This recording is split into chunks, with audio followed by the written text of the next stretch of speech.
Hay fecha para las primarias adaptadas a la pandemia. Aclaración imprescindible. Que exista ese cronograma, que se respete la ley, no garantiza que las estructuras, frentes o coaliciones tengan varias propuestas para que usted elija.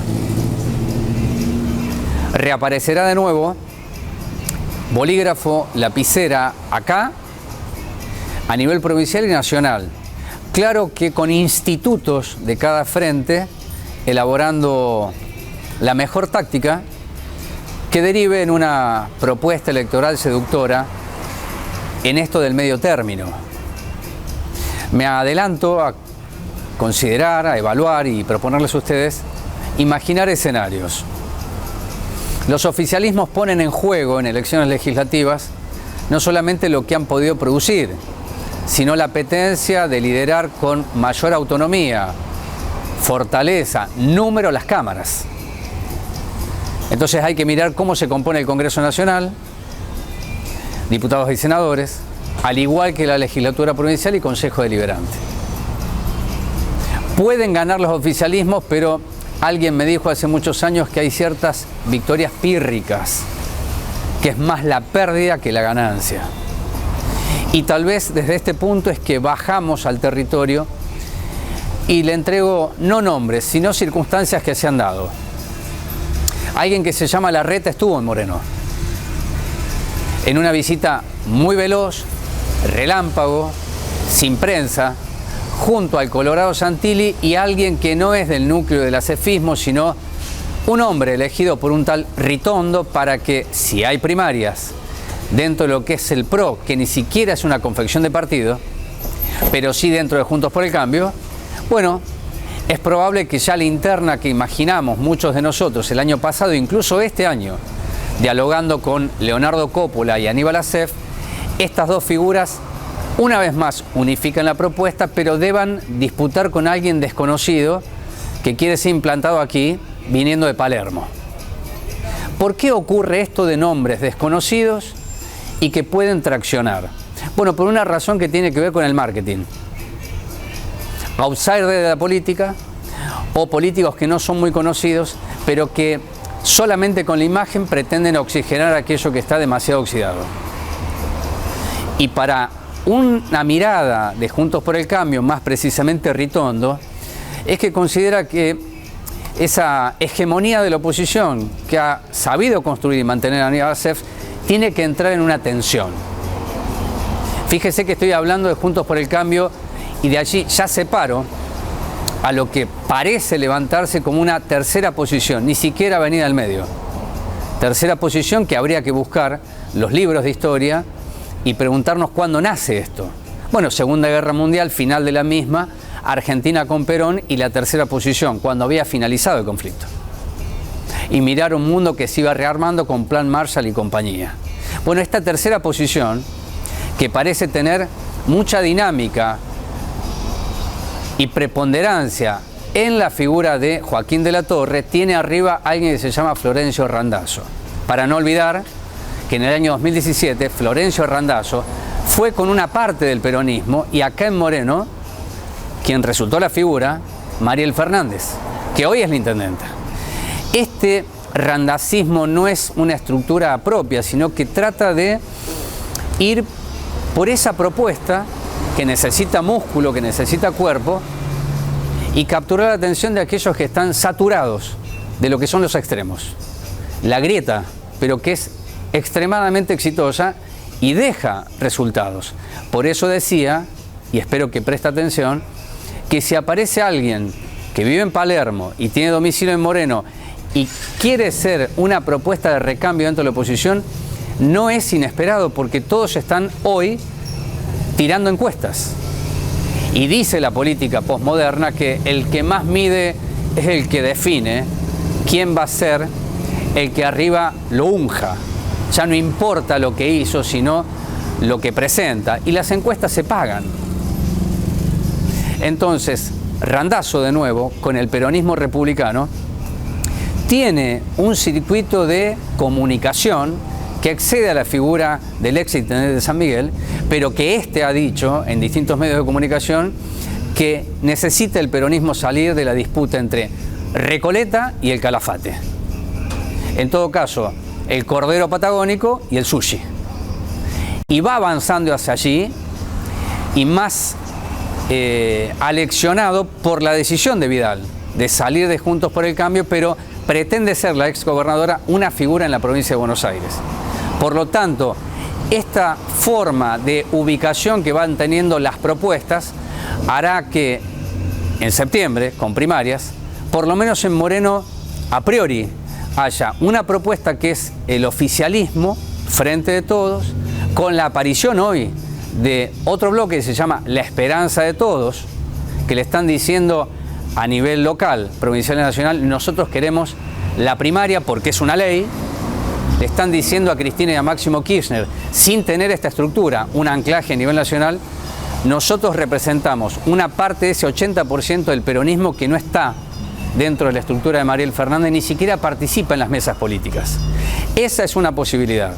La otra, esta que mencionaba con el peronismo republicano, lanzamiento que lo cubrimos en San Miguel. Otra vertiente es Juntos por el Cambio, y hay que ver qué sucede con el progresismo y la izquierda.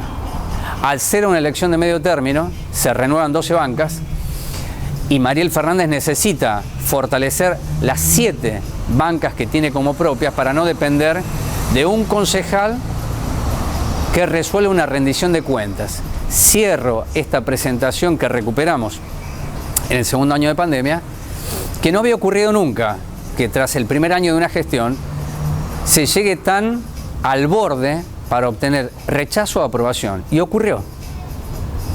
Y quien dirime esa discusión, no debate para mí, fue Marcelo Cosme, quien en su discurso expuso una vez más que no se siente escuchado él y los trabajadores y trabajadoras municipales por Mariel Fernández, y aún así, dándole un voto de confianza, levanta la mano y entonces rendición de cuentas, año 2020, presupuesto que administró Mariel Fernández superior a 8.000 millones de pesos, salió 12-11, porque antes había levantado la mano y una moción de privilegio, de preferencia, la concejal Dolores Fábregas, hizo la moción para que no ingrese Juan Fernández en lugar del concejal Brancato, y se instaló en esa sala de sesiones a cielo abierto Sandy Rubén, las escuelas, lo que falta, lo que se hizo mal, el dinero que no cierra y todo aquello que viene acompañando la historia de Moreno en los últimos por lo menos 24 años.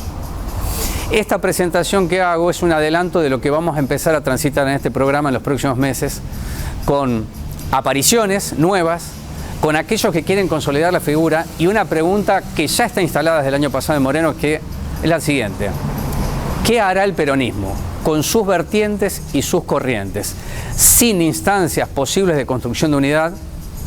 Las 6 listas del año pasado, del año 2019, veremos cuáles de ellas van al núcleo de Mariel. Una es Correa seguro, hay que ver el Frente Renovador, en donde está Damián Contreras, pero quedan afuera Walter Festa, que ya ha dicho que va con lista corta, con Romina Urich, actual diputada nacional, como candidata a concejal, José Barreiro, con La Esperanza de Todos, y queda Cintia González, recordarán ustedes, participando desde la Cámpora en alguno de los copones que el Frente de Todos pretenderá mostrar como alternativa para consolidar votos y seguir gobernando bajo el criterio no hegemónico, sino legítimo de Mariel Fernández, que es con los movimientos y haciendo que el Estado se capitalice mejor. En este comienzo de programa le dejo instalada una pregunta. ¿Sabemos votar? ¿Entendemos el proceso electoral? ¿O solamente es un trámite que lo veremos este año, ya con la pandemia, tal vez con más vacunados y un poco más de oxígeno? Si se queda ahí, vamos a mostrarles hoy de qué trata un contrato, una promesa, un relato y una ejecución de los fondos, tal vez de la empresa que más oscuridad proyectó en las últimas 2 décadas y que termina, su contrato terminó en noviembre del año pasado, pero de una manera excelente. Después le explicaré, junto con un concejal mandato cumplido que fue el único capaz de llevar el tema del trébol a la justicia. Luego la esperanza de todos. ¿Qué se propone una capitana? No Mariel, sino la capitana. Y finalmente charlaremos con un hombre que de economía, de pequeñas y medianas empresas, entiende y mucho. Clave el trabajo, no ya en la pandemia, sino después de la misma. Esto se llama Cuoro en el Contacto Directo, en Canal 6, en Desalambrar. Arrancamos así.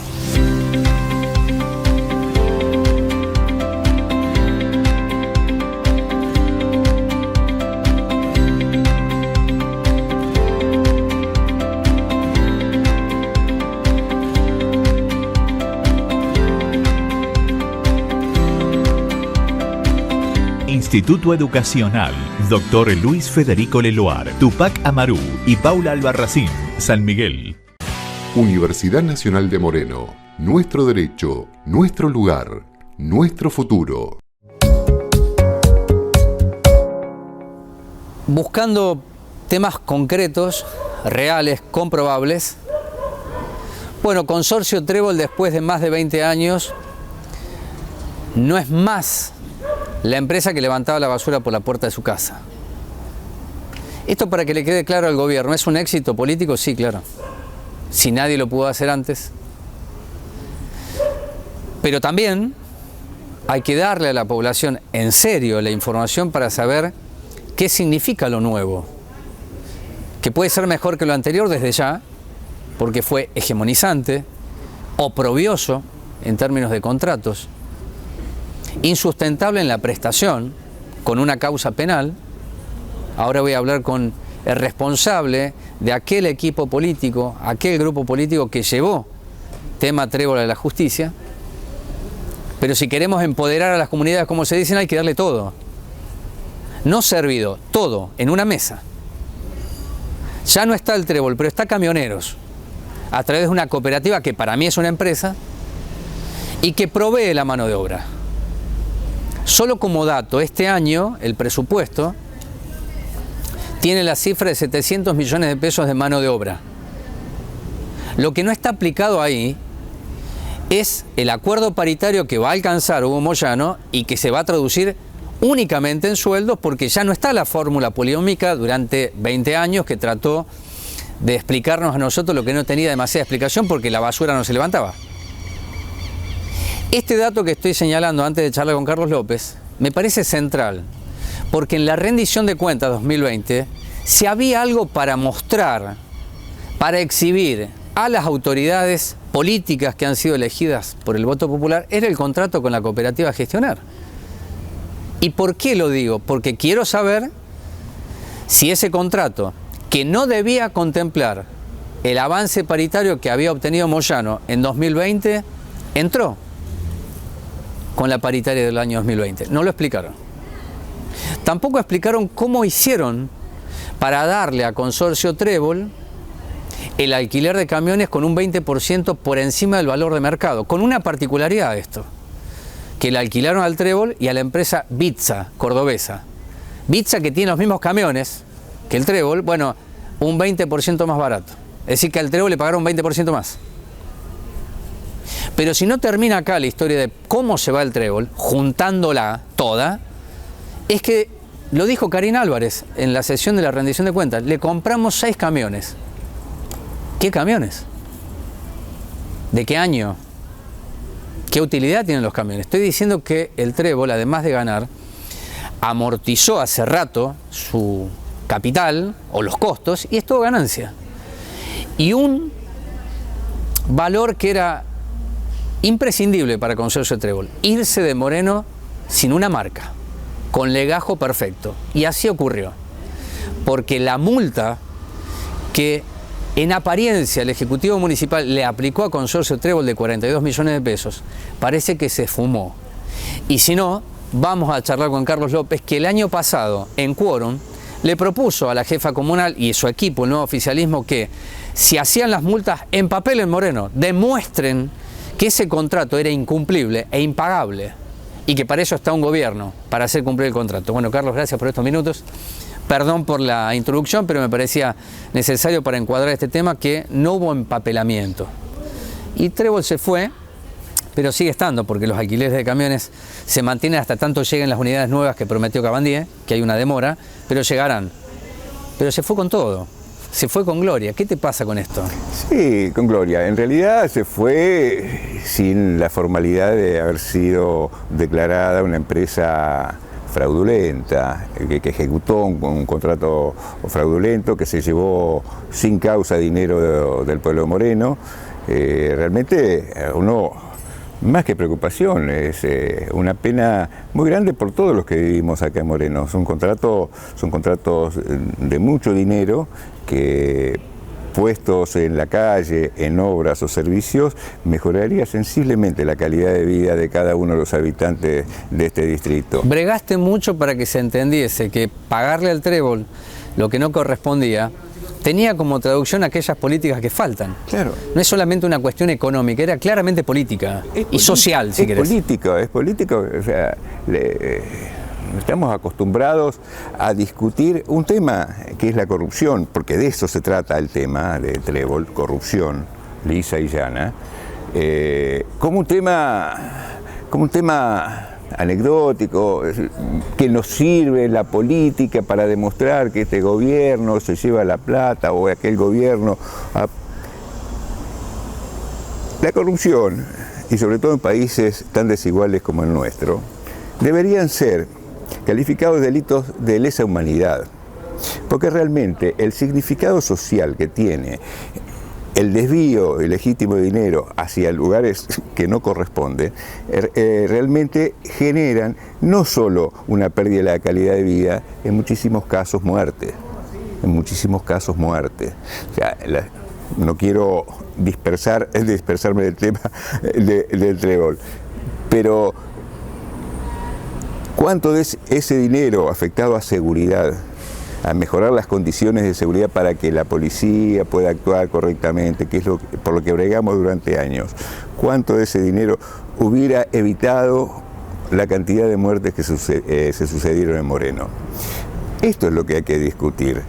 No es solo el problema moral del robo, del desvío de dinero, que hay que discutirlo porque está mal y no hay que acostumbrarse, no hay que naturalizar a la corrupción. No es un tema de señores que se sientan a discutir en un bar y a tomar un café, el tema de la corrupción. El tema de la corrupción tiene profundas implicancias sociales. Quienes levantamos banderas de reivindicaciones sociales no podemos aceptar bajo ningún concepto el hecho de la corrupción dentro del Estado. ¿Qué pasó con la causa penal? Que no te lo pregunté el año pasado, pero cuando digo que se fue no le saco crédito a Mariel Fernández, que definió que no había prórroga de contrato, ya que algunos miran con máxima atención las palabras que se usan. Bueno, estoy diciendo, se fue, no en sentido peyorativo, sino que tal vez durante 20 años juntó toda la que tenía que juntar el trébol y distribuyó, y se fue bien. Estoy diciendo que le compraron camiones, que no sabemos qué camiones le compraron. Estoy diciendo que la multa tal vez no se ejecutó, y se fue con un legajo impecable. A ver si se entiende lo que está diciendo López, y que lo he vivido durante más de 20 años. El servicio nunca fue eficiente y se pagaron todos los años como si lo fuese, incluso con un tornado de por medio, para que se entienda de qué hablamos.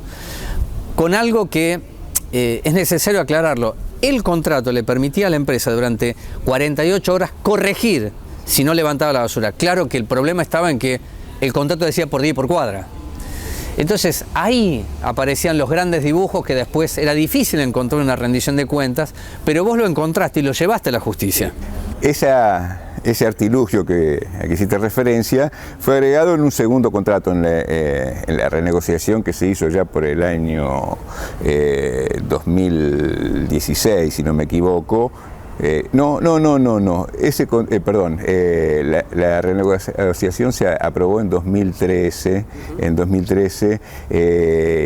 con un hecho curioso, que fue justamente miembros de la oposición los que llevaron adelante. Néstor Joao fue el miembro informante. Sí, fue el miembro informante del oficialismo, una paradoja, ¿no? Donde se permitían ese tipo de trampas, porque realmente el contrato habla de pagar la prestación cuando por día y por cuadra. Si no pasa en un día, se le tiene que descontar por más que a las 48 horas vuelva, porque no pasan 2 veces. Es más, si pasaran 2 veces por las casas, por las cuadras en cuestión, no se llevan 2 veces la basura, porque la gente no saca 2 veces la basura a la calle. Es decir, es una trampa, es una trampa. Que termine así esta historia del trébol. ¿Qué te deja a vos, como hombre de la política, que batallaste en el recinto contra el trébol y contra la clase política que se benefició de esto? Que termine así. Sí, para mí no termina bien, y para mí no es un tema terminado, porque quien quiera aún pasada la rendición de cuentas, no le impide a ninguno de los 24 concejales presentarse a la justicia, porque hay un hecho muy concreto. Estamos durante la ejecución, en este momento, la ejecución de un nuevo contrato que, bueno, todavía no sigue privatizado el sistema. Esto de la estatización no funcionó porque hay una empresa que cobra por el servicio. Mano de obra. Mano de obra, sí, pero está privatizado. Está menos privatizado que antes.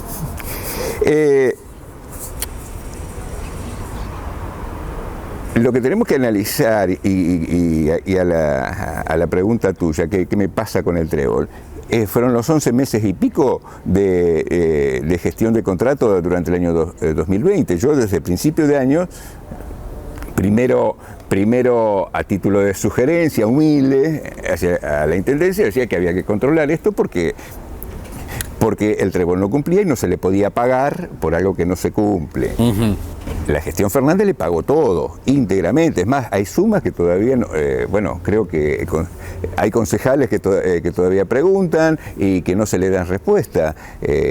No, dijiste pueden ir a la justicia y quedó ahí pendiente. No, la respuesta, vos la llevaste a la justicia, a esta causa. El hecho que se haya resuelto afirmativamente la rendición de cuentas no impide que los concejales que no estén de acuerdo con lo sucedido, a los cuales no se le haya brindado documentación, se pueda presentar y denunciar a la justicia la irregularidad. El trébol siguió incumpliendo hasta el último día. Bien. Se le pagó íntegramente. No hubo multas, porque si hubiera habido con lo mínimo que pudo haber hecho la gestión Fernández, es mostrar los documentos, no solo que hablan de la aplicación de la multa, sino la percepción de la misma. Bien.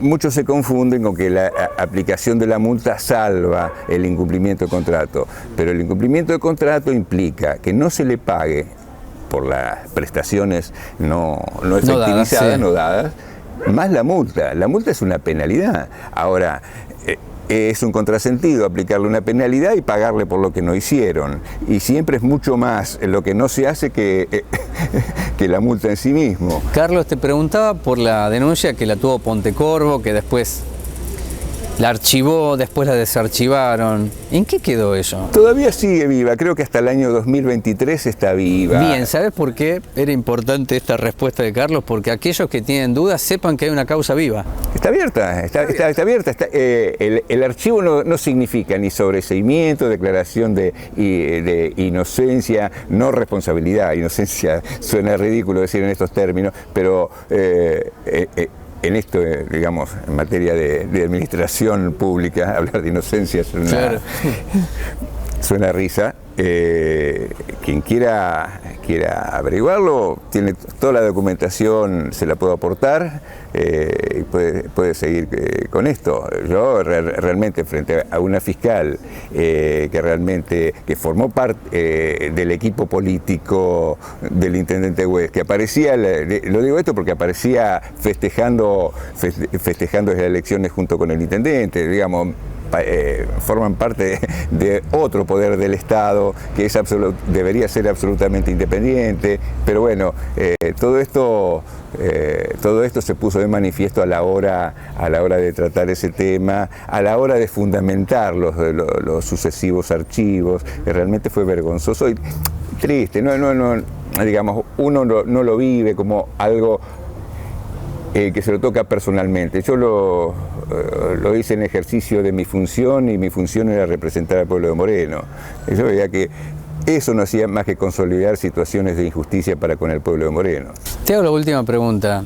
¿Te decepcionó hasta acá el gobierno de Mariel Fernández? Estoy esperando que empiece a funcionar, pero no solo a funcionar en lo que hace a obra pública y esto, porque estamos en el marco de una pandemia que condiciona todo. Todo esto, la escasez de dinero es notoria, es decir, pensar que esto funcionaría normalmente sería una barbaridad de mi parte.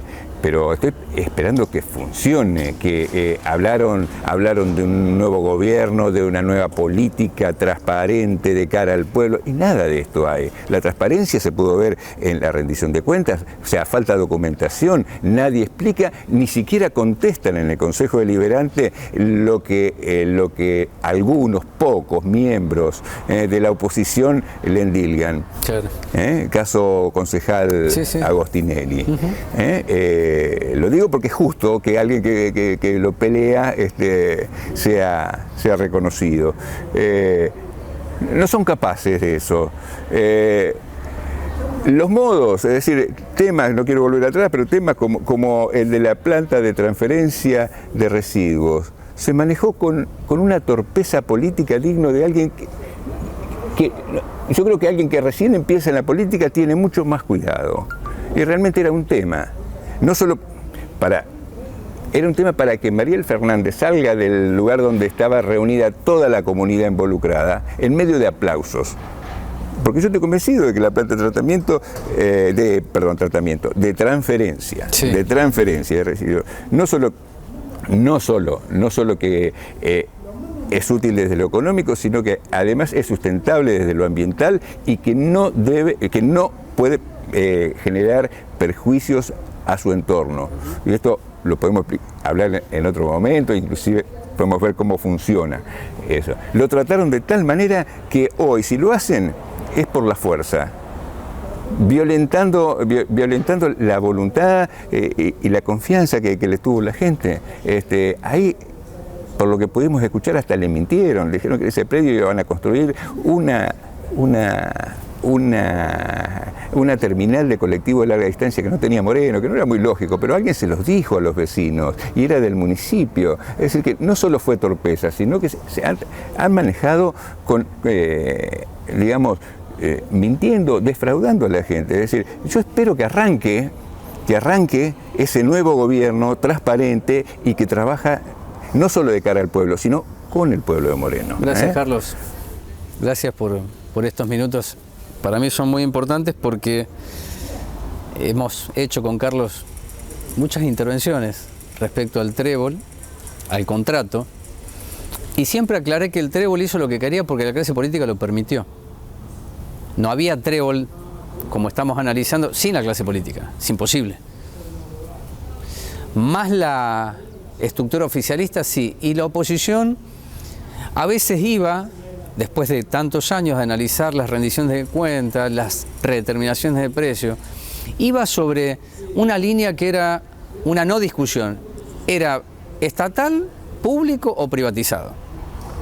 Pues yo les quiero decir que he peleado desde mi lugar por la municipalización. Porque nunca antes había existido la posibilidad concreta, real, que un gobierno financiase 30 camiones. Nunca había pasado.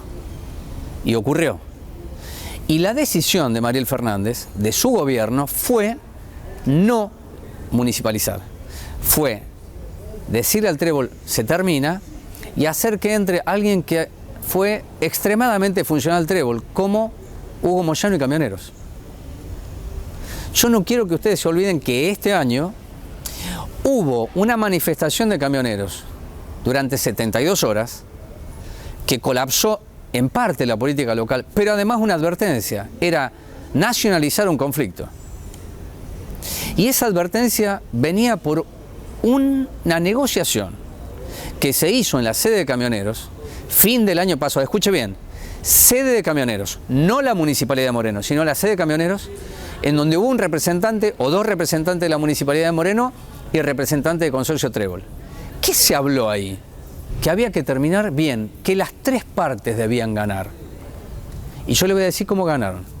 Políticamente, el discurso real de la intendenta diciendo se terminó el trébol.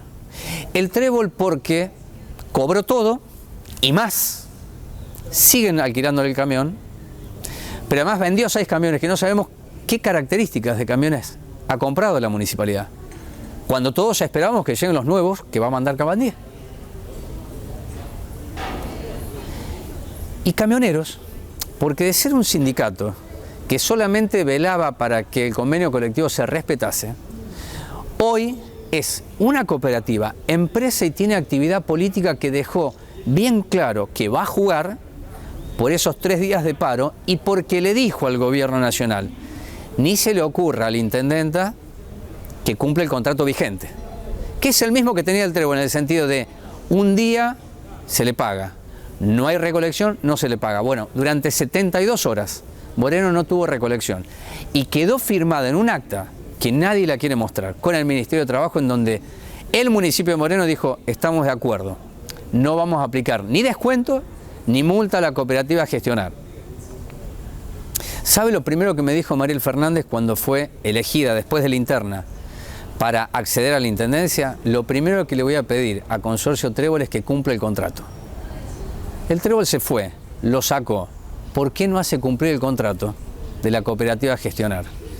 Porque un gremio es importante, pero un municipio es mucho más que eso. Creo que algunos todavía no lo entienden. Pausa y hablamos con la capitana.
Néstor Kirchner pensó una herramienta, me voy a quedar en el pensamiento, después la aplicación de la misma se somete o se sujeta a lo que cada estructura, frente o coalición, considera si vale la pena o no. Pero por lo menos el pensamiento de Néstor Kirchner fue que haya participación, pero no ahondar en desplazamientos o fragmentos pequeños de estructuras que después hacían mucho más engorroso un recuento de votos, y lo voy a decir en términos casi vulgares. Y entonces ahí aparecen las primarias abiertas, simultáneas y obligatorias, que viene a reemplazar lo que antes cada estructura partidaria como estructura partidaria tenía sus afiliados y elegían. Elegían internamente quién era el mejor candidato o candidata. Antes era así. Néstor Kirchner, como en un acto de democratizar lo interno, lo llama a usted, hombre o mujer, y dice, venga y vote, elija. Elija a Alberto o a Cristina, que no pasó porque Cristina fue mucho más hábil y dijo, es Alberto, pero sigo yo.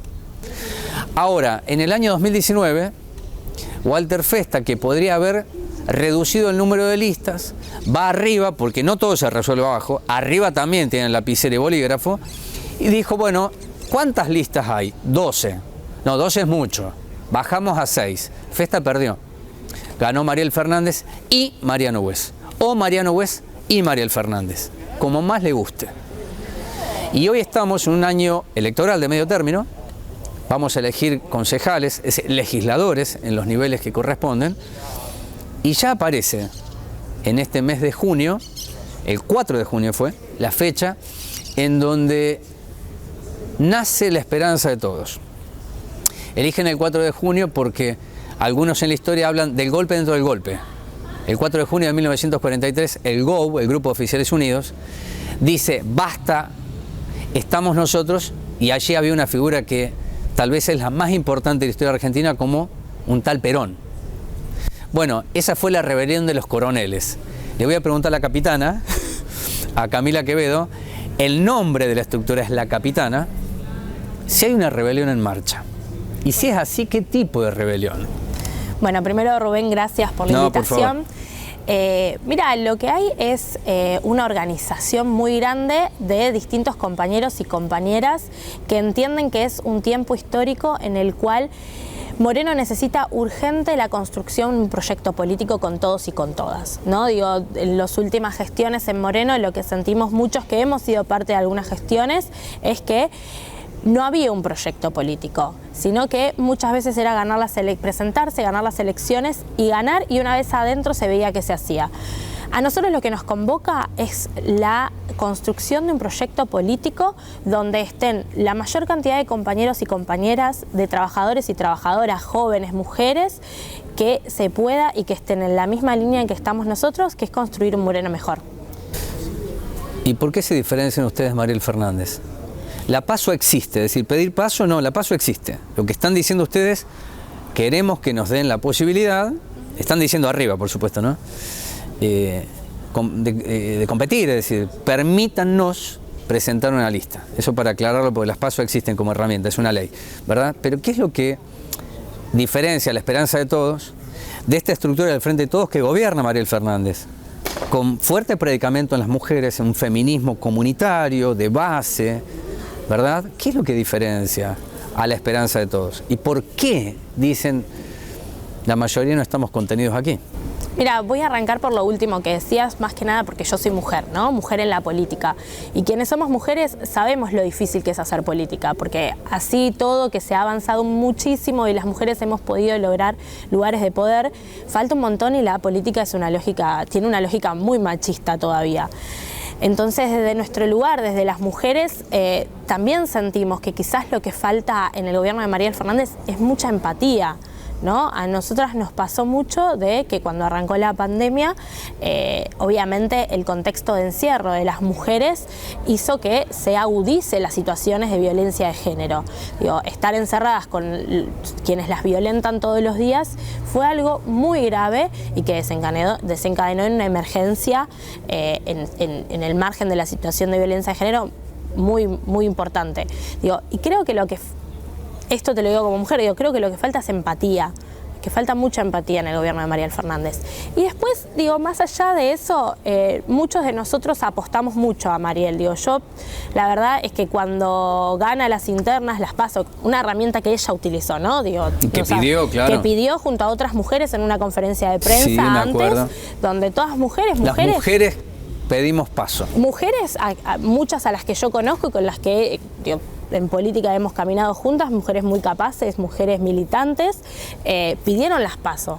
Y bueno, sucedió después, ¿no? Digo, terminó habiendo internas y digo, Mariel llega a través de una interna. Mariel gana porque se impone ante el resto de las listas en agosto del 2019 y después gana obviamente en las generales.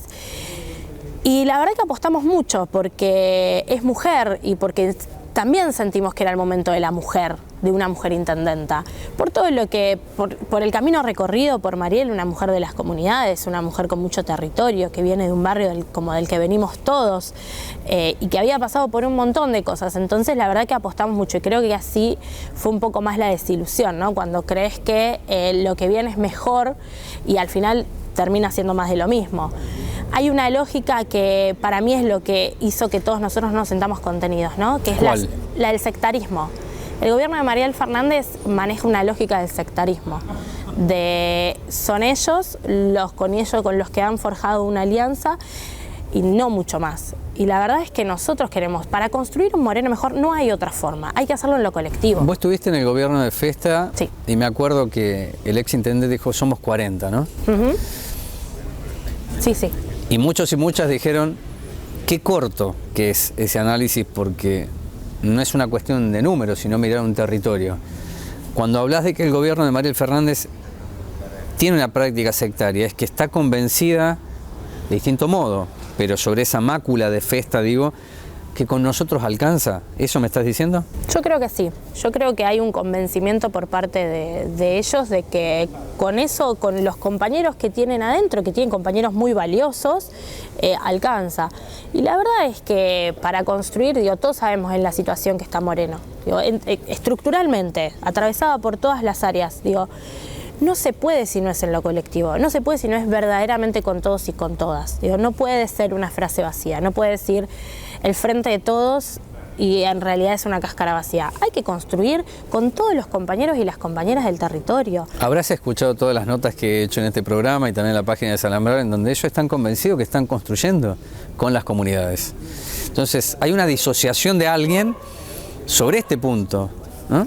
Sí, sí, tal cual, digo. Pero, o ustedes o ellos, no sé, pero hay una disociación. Pero acá hay una realidad, que es la que está en el territorio. Nosotros cuando vamos al territorio y vemos, digo, nos ha pasado de ir a merenderos donde la ración que le daban antes se redujo a la mitad. En plena pandemia estamos hablando, ¿no? Donde aumentó la cantidad de gente que recurre a esos lugares.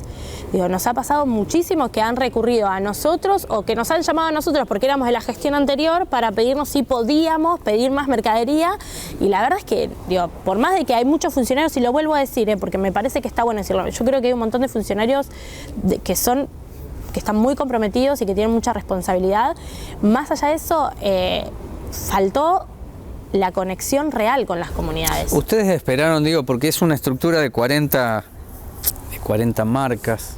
Vamos a decir si esas marcas después no son franquicias, sino que son un piso homogéneo de propuesta política, pero me decía José Barreiro, son 100 instituciones entre bases políticas, eclesiásticas, sociedad de fomento, es decir, todo lo que son fuerzas vivas, digamos, de la política, ¿no? Son 100. Y me parece interesante poder charlar con vos algo que decía Barreiro en la nota que le pude hacer, que no están intentando negociar nada. Bueno, es toda una definición, porque vos sabés, que conocés el mundo de la política, que en años electorales aparecen sellos o marcas para después negociar con quien tiene la lapicera, ya sea Mariel Fernández, Walter Festa, Mariano Huesgo, el que sea, ¿no? Pero ocurrió siempre. Después está la autoridad que dice sí o no. Ustedes no quieren negociar nada. Si es así, ¿por qué es imposible la negociación? Ergo, es imposible la unidad. Mira, nosotros no queremos, esto que decís vos es real, muchas veces aparecen algunos sellos previa a las elecciones solamente para presionar y tratar de poder meterse en el armario o en la estructura de la intendenta en este caso. Nosotros no queremos eso porque queremos aparte que se agotaron las instancias. Digo, no es que nosotros llegamos hasta acá sin haber hecho todo un camino previo de intentar acompañar al intendenta, intentar ser, no sé si ser parte, pero aportar a la construcción. todos lo hicimos, por nuestras partes, incluso cuando todavía no estaba conformada la esperanza de todos por nuestras partes intentamos aportar desde nuestro humilde lugar, desde el lugar en que cada uno podía, a la construcción de la unidad. Dame un ejemplo del aporte, un caso, un ejemplo que digo, yo acerqué esto, no tiene que ver con un cargo, estoy diciendo, quiero aportar esto desde mi percepción política, mi perspectiva política, y fue o silencio o rechazo. Un ejemplo, dame.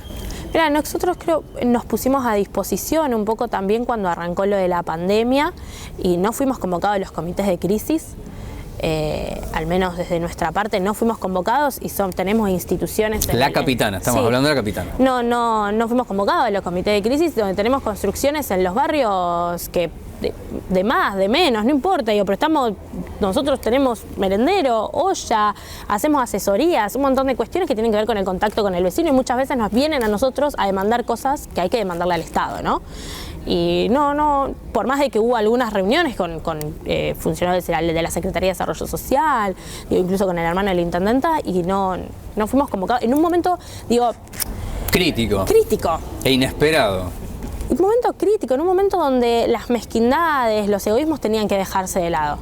Y eso para mí habla mucho de la construcción política de cada espacio. Entonces, por esto que me estás dando como ejemplo, si en un momento crítico, donde todos tienen que estar juntos, juntas, hubo mezquindades, ahí creo que se empezó a romper cualquier posibilidad o cualquier puente de trabajemos juntos, sin cargos, trabajemos. Mira, yo te acerco la propuesta, fíjate vos cómo la dinamizás, pero es mía la propuesta, quiero aportar.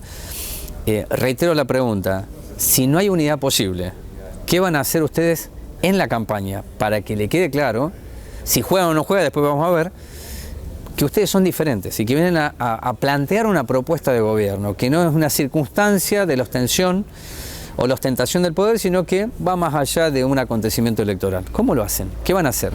Mira, nosotros, vuelvo un poco a lo que vos decías antes que había dicho José, esto de la cantidad de instituciones que nosotros tenemos en el territorio. Las instituciones con las que nosotros trabajamos saben cómo trabajamos, todo lo que nosotros ponemos a disposición y nuestro compromiso. Y desde ese lugar, la idea es seguir reforzándolo. Creo que este es el momento en el que nuestros vecinos, que se organizan, que en el momento más difícil pusieron el pecho, desde ahí, desde ese lugar, hay que empezar a reforzarlo, a comprometerse más, a estar a disposición, Desde ese espacio nosotros lo que hicimos fue construir con todos, nunca nos negamos a nada. Y muchas veces las instituciones, porque esto pasa también, muchas de las instituciones nosotros cuando no podemos hacer algo se lo decimos. Porque está la falsa concepción de que nosotros vamos y después nos piden y nosotros damos todo. Y en realidad hay una cuestión que es certera, y es que nosotros no somos el Estado municipal. Y nosotros acompañamos las instituciones en los lugares que podemos. Y nos mostramos honestos y transparentes. Cuando podemos, podemos. Cuando no podemos, no podemos. Y eso, hoy por hoy en Moreno se valora un montón. Poder decirle a los vecinos, no, mira, la verdad que con esto no puedo. Con esto sí, en esto te vamos a ayudar, te vamos a acompañar y vamos a caminar juntos. Pero en esto, no. Falsas promesas no, sería. Tal cual.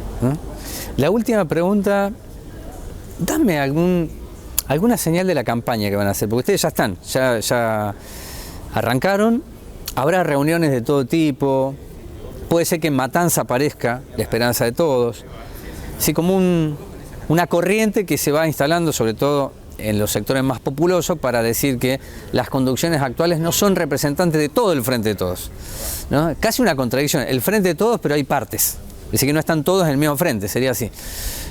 Una campaña de ustedes, ¿qué es lo que va a tener de nuevo para que el vecino diferencie entre lo que es la propuesta del Frente de Todos Mariel Fernández y ustedes? ¿Qué es lo que le van a decir? Primero que nosotros tenemos un compromiso muy grande con la construcción de un proyecto político a largo plazo. Nosotros no venimos nada más por las elecciones. Y la verdad es que somos los espacios que conformamos la esperanza de todos. Nunca nos fuimos de los barrios. Siempre seguimos construyendo más y más y más. Y nuestros vecinos nos vieron, nuestras vecinas nos vieron. Los acompañamos en los momentos más difíciles. Y desde ese lugar en que nosotros iniciamos una campaña en los que volvemos a visitar lugares a reafirmar esto de que somos la esperanza de todos. Y en esta cuestión que vos decías antes, creo que también es sano poder dirimir hacia adentro, ¿no? Me parece que es una herramienta, bueno, nosotros, al menos mucho del espacio de la Esperanza de Todos, somos hijos de Néstor y Cristina en lo político, ¿no? Y una herramienta que vino a dar más democracia, a dar más pluralidad entre los mismos compañeros, hay que utilizarla, no la podemos dejar de lado. Nosotros tenemos una responsabilidad histórica. Digo, muchos hablan de oportunidad histórica, pero la oportunidad yo siempre digo que tiene que ver con la suerte, un poco. Yo creo que tenemos la responsabilidad histórica de dar este paso, de todos los que estuvimos y hacemos política hace mucho tiempo, que acompañamos y representamos un montón de vecinos y vecinas. Digo, es ahora, si nosotros no empezamos a hacer este camino, que es un camino a largo plazo, es un camino que no es esto es el principio. Digo, si no lo hacemos ahora ya no va a ser más culpa de nadie que de nosotros, porque la responsabilidad es nuestra. Es de ustedes, hombres y mujeres. Hombres y mujeres. Bueno, muchas gracias por estos minutos, ¿eh? Gracias a vos. ¿Cómo hacer un cierre que no cierra? Ojalá todo lo que me decía Camila y lo compartían ustedes en el programa se entendiese en todos los niveles. No soy naif, entiendo cómo funciona la política. No digo que lo sé todo, sé la parte necesaria para buscar un final de esta nota. Los territorios van entregando señales. Si las señales son más fuertes, de mayor temperatura, bueno, hay que mirar el 2019. Hubo una discusión entre Walter Festa y Máximo Kirchner que abrió esa posibilidad. La abrió, ¿eh? Y el primero que sonaba seguro para disputar la interna era Walter Correa. Después, Festa, siendo intendente y buscando la reelección, dijo, bueno, yo entiendo eso. Ahora, van a jugar otros. Y les recuerdo que eran 12, pero quedaron 6. Quedaron 6. ¿Qué le estoy diciendo con esto? Que no es solamente lo que acá abajo trata de nutrirse la política con la política y las propuestas y los programas, sino lo que se mira arriba. Y arriba se está mirando un caudal de votos que, tomando el inicio del programa de la editorial, juega y va basculando con los números que tiene una legislatura provincial y el Congreso, en donde ahí se libran las grandes batallas, por ejemplo, reforma judicial. Para no depender de Cambiemos o la oposición, un oficialismo dice, necesito lo mío. Entonces, si abren mucho el juego abajo, puede que no traccione los votos necesarios para aumentar la Cámara Provincial o Nacional. Esa es la cuestión. Es una cuestión que siempre estuvo. ¿Cómo se quiebra eso? O en todo caso, ¿cómo se hace para que los de arriba se convenzan que es necesario un trámite democrático para dirimir en una interna lo que no tiene solución? Es que se entienda la democracia. Es que se entienda lo que pensó Néstor Kirchner. Aquello pergeñado por el expresidente que si ya no hay partidos, porque no hay orgánica de partidos, le demos la posibilidad al ciudadano o ciudadana para que elija cuál es el mejor candidato dentro de un frente. Ahora funcionó mucho la dedocracia, incluso con esta herramienta de Néstor Kirchner. Lo notorio para mí es que la Esperanza de Todos es un sub 40. Y va en una línea de flotación de Mariel Fernández con el peronismo que reconquista y tiende a enamorar, que va en una línea diferenciadora del viejo peronismo de aquella foto del 24 de marzo. Aparece ese peronismo que está vivo, está muy activo, aunque no aparezca en las redes, ni haya demasiadas reuniones, está activo. Ahora la Esperanza de Todos. Por otro lado, Romina Uris con Walter Festa. Y si aparecen otras estructuras, puede que arriba empiecen a ver que abajo la cosa no está demasiado bien. Y tal vez, para evitar perder tanto, sea imprescindible una interna. Por ahí va la cuestión, espero que se haya entendido. Y si no, se queda en este programa. No tenemos un salvador, pero sí femenía. Después de la pausa.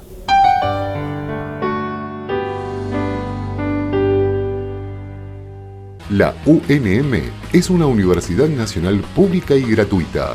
Podés elegir entre una oferta académica de 10 carreras de grado universitario, 2 ciclos de licenciatura y 4 tecnicaturas universitarias. Universidad Nacional de Moreno. Nuestro derecho, nuestro lugar, nuestro futuro.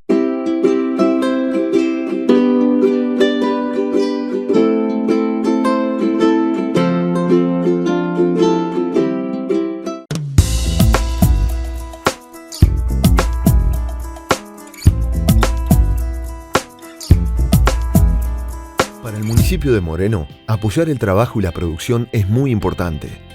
Por eso, desarrollamos los parques industriales Moreno 1 y Moreno 2. Ubicación estratégica con conexión a distintas autopistas y rutas, con toda la infraestructura, seguridad las 24 horas, todos los servicios, que incluyen red cloacal de residuos industriales, seguridad jurídica y beneficios impositivos especiales. Parques industriales Moreno 1 y 2. 2 parques que se suman a los otros 10 parques industriales de Moreno, con todo lo que necesitas para producir en un solo lugar. Parques industriales Moreno 1 y 2. La producción primero.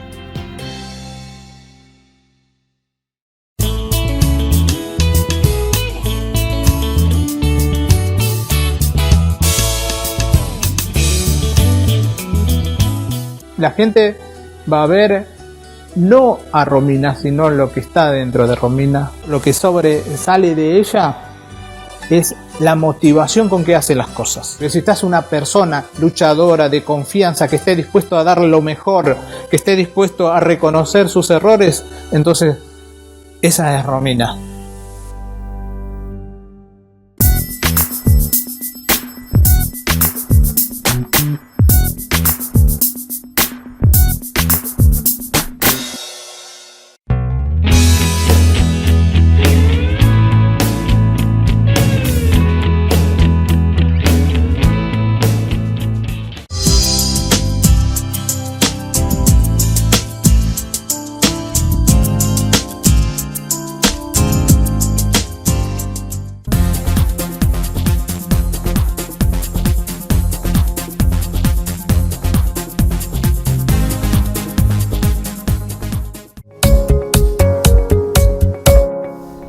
He escuchado algunos partes informativos, sigo algunas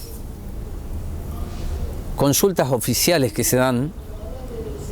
Vieron que hoy el acceso a la información, si bien en algunos casos está restringido, googlear facilita, apretando bien las teclas, llegar a aquello que antes parecía imposible.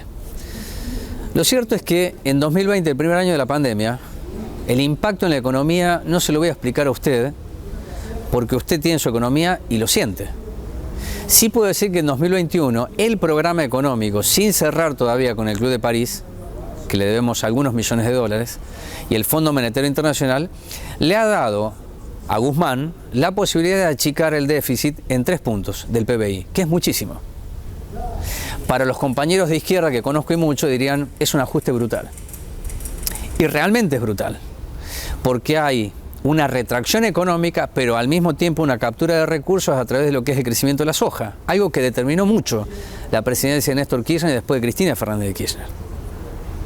Una absorción de recursos que le permitió soñar con un nuevo modelo keynesiano. Estoy hablando 2007 para adelante. Ahora estamos en un momento global de retracciones y esta charla que voy a tener con Salvador Femenía, que es de la Unión de Comerciantes, Empresarios y Profesionales, ICAME, además, tiene que ver con la pospandemia. Porque si la política no mira, lo que suelo decir yo, el horizonte, entonces no estamos hablando de política, estamos hablando de ventajas y desventajas que el momento impone. Con Salvador Femenía hablaré de la pospandemia, si te parece, Salvador. Gracias por estos minutos que me brindas. Gracias por la invitación, Rubén, como siempre. Para mañana, no hoy, para mañana, ¿qué es lo que va a dejar esto? Porque ya tenemos más de 1 año y medio de experiencia. Esa experiencia tiene que tener un valor, no residual, sino central, para decir, bueno, ¿cuál es la actividad económica? ¿Cómo recupero lo que perdí? ¿Y cuáles ya no pueden recuperarse? Te escucho con máxima atención. Mira, los que no pueden recuperarse ya forman parte de una estadística. 93.000 comercios cerrados. ¿Número me dijiste? 93.000. 93.000. A nivel país. Estadísticas propias de CAME. Y más de 45.000 pymes. Y contando. Y sigue. Evidentemente, los que quedan son algunos sectores que tienen que ver con lo esencial. Lo que no es esencial está muy complicado porque ya durante el año 2020 se llegó hasta el 2021 agotando capital de trabajo, agotando crédito, achicando márgenes, porque en un momento decís, bueno, muevo el negocio, ¿qué muevo? Y cambio la plata, pero necesito mover la plata. Claro. Lo que queda hacia adelante no lo vemos claro, porque no sabemos cómo termina esto tampoco. Cuando decís que no sabés cómo termina, ¿estamos hablando de la pandemia o porque todavía no empezó el plan económico? De nuevo, la macroeconomía define muchas cosas. Parece que es un concepto muy alejado de la población y efectivamente es así. Pero luego la población se pregunta ¿por qué? Bueno, las reglas generales son las reglas globales y la Argentina está inserta en esa globalidad. Sí, seguro. Si no están los parámetros claros de cómo se sale, ¿cómo le vamos a decir a una pyme, dígame qué quiere hacer? Sí. Yo cuando digo no sé cómo vamos a salir de esto, es digamos cómo termina esto, Okay. Es cuando termina el efecto de esta pandemia en la actividad. Bien. Porque aparte de decir, mañana abrimos todo, pero el efecto residual, el golpe que se pegó una pyme, una micropyme, continúa, ¿no es cierto? Porque tiene compromisos pendientes, tiene cheques rechazados, tiene deudas con la FIP, con la administración provincial, en este caso ARBA o cualquiera de cualquier provincia, con los municipios. Una mochila pesadísima, donde nosotros sentimos que en esta oportunidad, si bien fue un cierre más corto, pero no sé cómo continuaremos, es como que el mensaje no dicho es cerramos y arréglense. Bueno, el año pasado, ¿te acordás cuando hicimos la nota frente a la municipalidad? Discutíamos sobre la IFE. Más que discusiones, ¿qué impacto tenía la IFE? ¿Te acordás? Sí, sí. ¿No? Sí, o los ATP, decir, sí. esas herramientas, los microcréditos, no cobrarte la tasa. Eso hablábamos el año pasado. Con esta segunda ola, que el impacto, porque una pyme no se recuperó del año pasado. No. Estaba saliendo de los 2 kilómetros bajo tierra, ¿no? Sí, que estaban. sí, Levantaba sí. la cabeza y llega la restricción. Sí. Es fatal, te digo. Es fatal. Es fatal, es desalentador, aparte. A ver, las pymes, hoy decimos, miramos para arriba y dice, ¿qué cae de arriba? Nada. Yo creo, inclusive, soy mal pensado. Digo, ponen un repro porque saben que en lugar del ATP ponen un repro, porque saben que el repro es más difícil. Yo sé que el filtro natural me va a dejar un montón afuera. Porque tenemos casos de pequeñas empresas, digamos, que tienen todo formalmente bien, no, rechazado. Entraron 55.000. 55.000. En un universo de 800, 900.000. Fue pensado. Yo pienso mal, digo, fue pensado. Claro. Yo creo que pensás bien, porque los impactos, de nuevo, tal vez la pregunta sería, ¿qué diálogo tiene CAME hoy con el gobierno nacional? Es decir, no, ninguno. O sea, ¿cómo se nutre el gobierno nacional entonces si no tiene vínculo con CAME? No le interesa. No le interesa. No le interesa. A ver,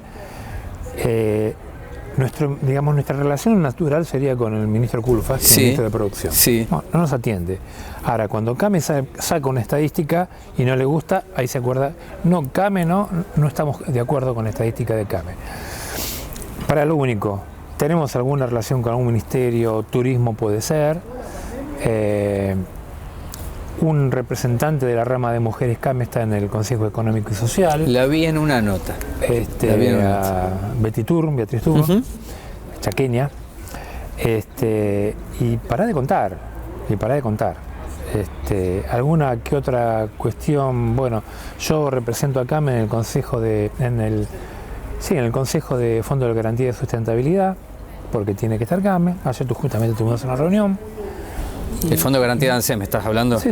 Bien. Punto, ahí. Punto. Pero digamos, sentarnos a la mesa y decir, esta es la problemática, nosotros pensamos esto. Y ojo que yo creo que CAME tiene una dirigencia muy pulida, dirigentes de muchos años, en los que coincidimos en lo que nos afecta a las pymes, y no importa el color político de cada dirigente, porque tenemos de todo dentro. Sí. No se habla de política en CAME. Y realmente decir, no es a tirar palo, decir, mirá, nosotros tenemos esto, pensamos esto, y pensamos que algunas cosas sí se pueden hacer, pero no tenemos ni oportunidad de decirlo. Tenemos que decirlo a través de nuestro sitio, de nuestro portal, que tiramos cosas. Con el tema de la FIP, tenemos relación con la FIP, pero está por ahí nomás. ¿Sabés que pienso algo muy básico? Si todos entendemos que la pandemia llegó para quedarse, algunos sostuvieron ese concepto hace ya un año, que hay que convivir con el virus. Sí. Y si no notamos que la presión tributaria es alta, tal vez si disminuimos la presión tributaria, la que está abajo se pueda levantar, y algunas van a desaparecer y desaparecieron, pero ni siquiera eso registro. Te pongo ejemplo de monotributo. Monotributo aparece hoy una recategorización, pero vamos a enero. Entonces cuando se encuentran los monotributistas, decir, ¿de dónde? Ah, no, porque se equivocaron. La pregunta que te quiero hacer es si en pleno ajuste lo que están buscando es una mayor recaudación, cueste lo que cueste y caiga quien caiga. Si no, yo no trato de verle una perspectiva a esto, pero va pegando siempre en el mismo sector que todavía puede tributar. ¿Y el trabajo? ¿En dónde queda el trabajo? Ayer yo, bueno, hoy si entras al portal del CAME vas a ver un comentario sobre este tema de monotributo, que como responsable tributario lo escribí yo. Bien, lo busco. Obviamente lo congenié con el presidente, todo lo que se publica, ¿no? Pero justamente ahí hago una mención. Desconocen cuestiones básicas. Es el tema tributario, lo que está escrito, lo que está legislado, y aparte el divorcio como la realidad. Digo, el divorcio con la realidad. Con la realidad. ¿Al monotributista le venís a pegar con esto? Sí. Hay un montón de monotributistas que no están facturando. Hay un montón de monotributistas que son subsistencia, que tienen que tener un monotributo para incluirse o para poder facturarle a alguien. Incluso al Estado. Incluso al Estado. Bueno, en un párrafo aparte, pues digamos, la coyuntura cuál es, lo urgente cuál es. Este retroactivo, estamos peleando todo, es la urgencia, un retroactivo 5 meses para atrás, cuando ni siquiera es atribuible al contribuyente. Yo no tengo la culpa que no se haya ajustado. O sea, la ley que no permite aplicar la movilidad jubilatoria al ajuste de las tablas de monotributo, viene en el 2019, sí, diciembre. Sí. Se tenía que esperar hasta mayo y hacer la retroactiva. Aparte, el tipo que pagó tiene efecto cancelatorio. Yo pagué mi cuota. Me lo está desconociendo. Es el derecho de propiedad. Y por otro lado, lo que no es urgente es una cantidad de monotributistas que hay en el país que un poquito delata la situación de cómo está el sistema tributario y cómo está la recaudación. 4 millones de monotributistas, Rubén. Hay mucho más que autónomos y mucho más que pymes. Si lo traducimos, que sean 4 millones de monotributistas, ¿qué modelo es el que se fue consolidando en los últimos años? Y se fue consolidando que primero que haya un enanismo fiscal, porque es tirar hasta donde no se pueda para no salirme del monotributo, evasión y empleo encubierto, inclusive por parte del Estado. No, eso es clarísimo, ¿no? Por eso te lo dije al pasar. Inclusive sí, claro. Por parte del Estado. Sí, sí. Hay contratos que para que una persona pueda desempeñar una función tiene que ser monotributista. Y hay un montón en la ANSES. Sí, sí. Que es la que debe cuidar un poquito que haya aportes para los jubilados, ¿no? Yo creo que hay una desorientación en muchos aspectos, pero hay una orientación clara.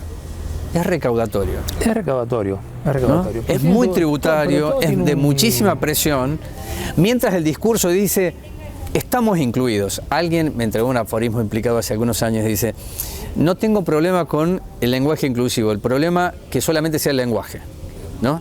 Acá hay un lenguaje de inclusión respecto a sostener el empleo, pero al mismo tiempo no se está viendo esto que estoy charlando contigo, ¿no? Se lo está ocultando, te lo quiero decir, ¿eh? Y yo te digo, con el gobierno anterior en un momento se discutió una nueva ley PYME y estábamos hablando de 3,5 millones de monotributistas. Hoy estamos hablando de 4.200.000.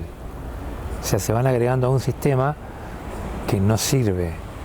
Inclusive con esta última ley generan un puente para que sea menos no sirve. No sirve. Mirá ya de por sí vos tenés un componente jubilatorio dentro de la cuota del monotributo que son 2.000 y pico de pesos. ¿Sí? Ya pasás autónomo, tenés que pagar mínimo 4.000 y pico. Entonces ya ahí no podés. Contame qué viste en Moreno en este año, es decir, con comercios. Estamos hablando de lo general, que es muy rico, es muy profundo, y lo bajamos al territorio. Sí.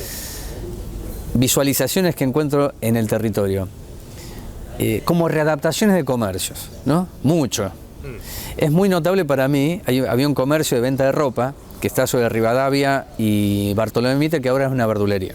Sí, sí, lo vi, enorme el local, aparte. ¿No? Un local nuevo. Era nuevo el local, Sí, ¿no? sí, sí. Una verdulería. Sí. ¿No? ¿Y esto? ¿Y en Moreno? Y en Moreno pasa mucho de eso. Hay una cosa que veo que me hace acordar de las canchas de pádel, ahora son las verdulerías. Sí, estoy de acuerdo. Claro. Por todos lados. Sí. No, hay una no, explosión de verdulerías. Sí. Hay una explosión. Ahí esa verdulería es va ganando mercado un sector que no tributa nada. No, claro. No tributa Eso es nada. bien informal lo que estás diciendo, es por eso la propagación. Muy ¿no? informal. Yo creo que en Moreno hay un gran desorden, porque yo lo puedo... A ver, tenemos para compararnos, y esto te lo digo porque yo también, vos sabés que soy vicepresidente de FEBA, nos conocemos todos los presidentes de Cámara del conurbano, pero Moreno tiene una gravedad especial con la forma que crecía Moreno, con la violencia que se llenó de gente, porque no es que creció, se llenó de mucha gente. No tengo nada contra la gente ni nada, ojalá todos pudieran acceder a mínimos servicios, pero primero que el municipio no pueda dar respuesta a la velocidad con que vino gente, no hay infraestructura.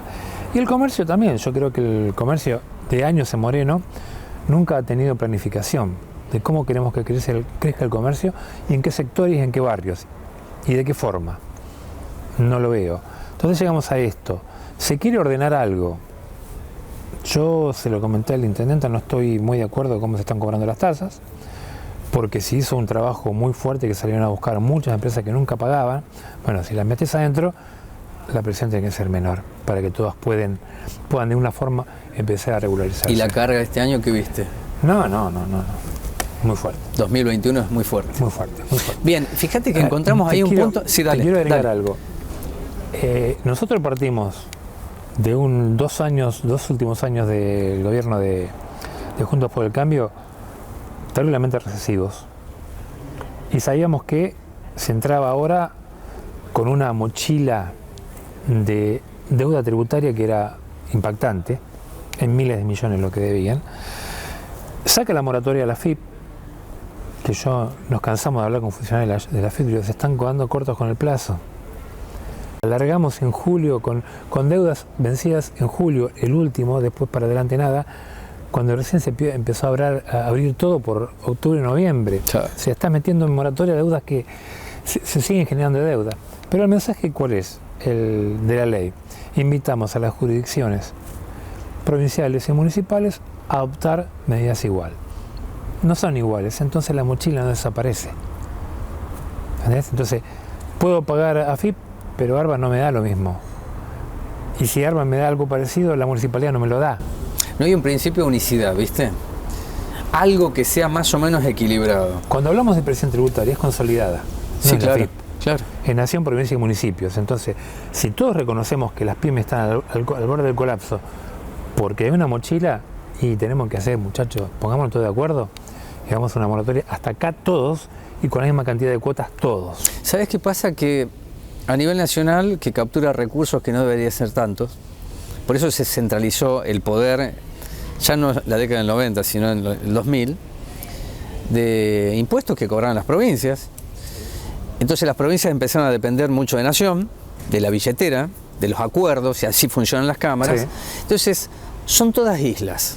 A ver, ¿quién puede flotar mejor? Pero nos estamos hundiendo. Cuando vos mencionás lo de la Ordenanza Fiscal Tributaria y Tarifaria 2021, yo lo charlé con el funcionario que había venido de Pilar, y que es el arquitecto, de lo que es este éxito administrativo financiero. Yo le decía por qué se habían liberado los topes. Porque estamos en una pandemia.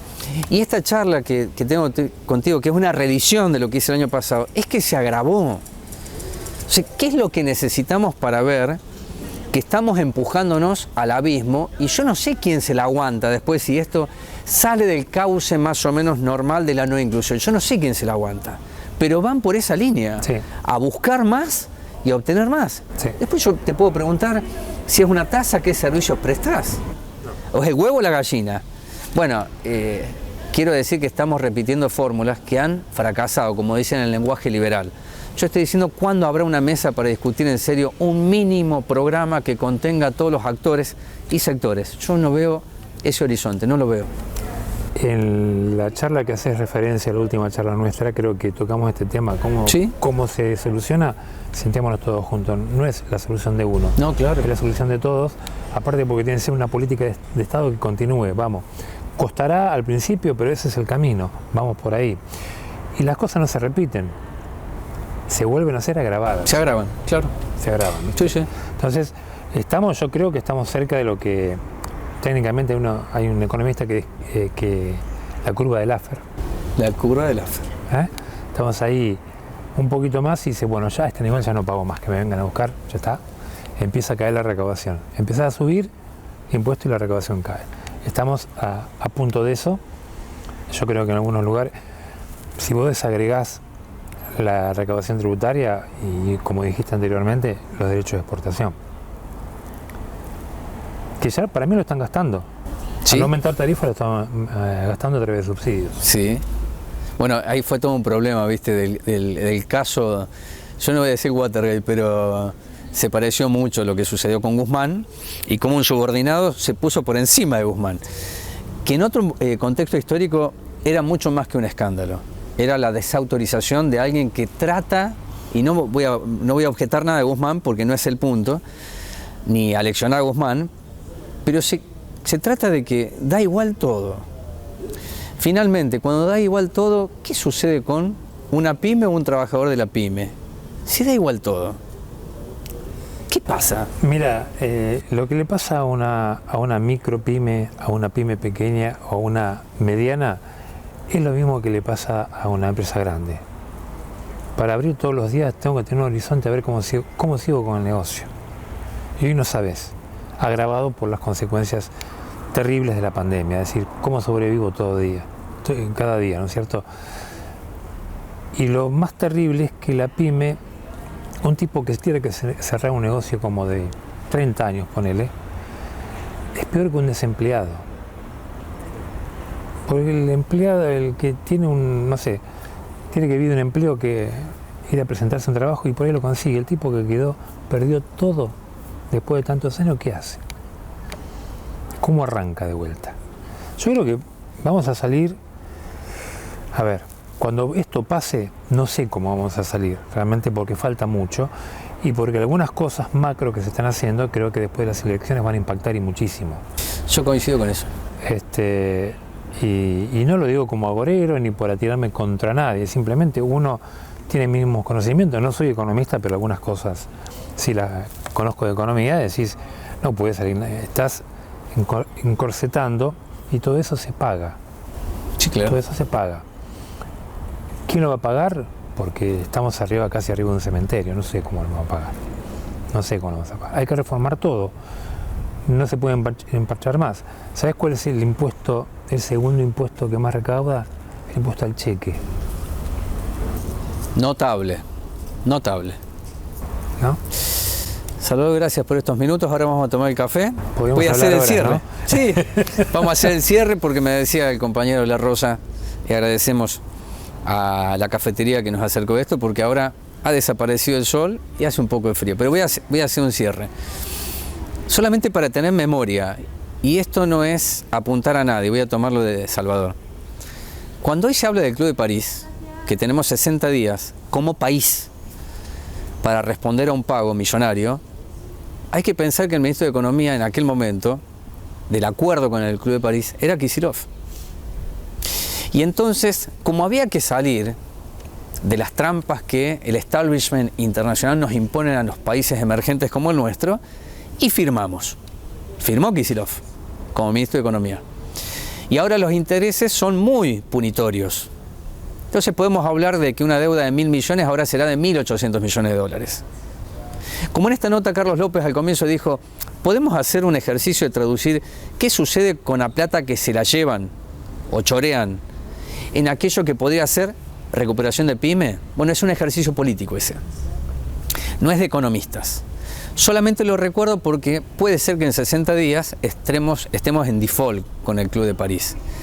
Ahora, El Club de París es un primo no muy lejano del Fondo Monetario Internacional. Y acá aparece una dimensión que va sobre esta charla última que he tenido con Salvador, que es, si no hay un modelo macroeconómico, los de afuera no miran la coyuntura como nosotros. No están corriendo como nosotros si levantamos o no la persiana, si tenemos el potenciar o recibimos la IFE. No, los de afuera tienen una proyección porque son más institucionalistas que nosotros y dicen, dígame a dónde quieren llevar este barco, que ya chocó 20 veces. Como estamos perdiendo parte del barco, ¿cómo cuernos vamos a llegar a destino? Y de afuera se dan cuenta de eso. Lo hizo Macri y lo está haciendo Alberto. En el medio hay una población que pelea porque la vacuna sea primera y segunda dosis para que lleguen a tiempo por las primarias en septiembre y la general en noviembre.